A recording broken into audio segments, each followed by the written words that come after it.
তুমি বসে বসে কি করছো সোনা? ড্রয়িং করছি। ড্রয়িং করছো? কই দেখি কেমন করে করছো, একটু দেখি। হ্যাঁ, কই দেখি তো কেমন করে করছো, দেখি তো। বাহ, ওটা অক্টোপাস করছো? বাহ, তাই তো। এই দেখো বন্ধুরা, অক্টোপাস রং।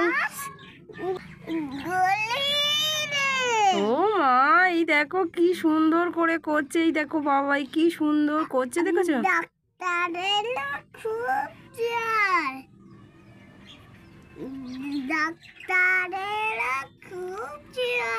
এই দেখো বাবাই কি সুন্দর ড্রয়িং করছে, দেখো। বাহ, গুড বয় তো। বাহ, ভীষণ সুন্দর করছে। করো করো করো, শিগগিরই করো। দেখো বাবাই কি সুন্দর করে করছে, এই দেখো, দেখেছো? এই দেখো বন্ধুরা, সোনা বাবাই তুমি? ও মা, সোনা বাবাই দেখো, দেখো কি সুন্দর। রং শেষ হয়ে গেছে।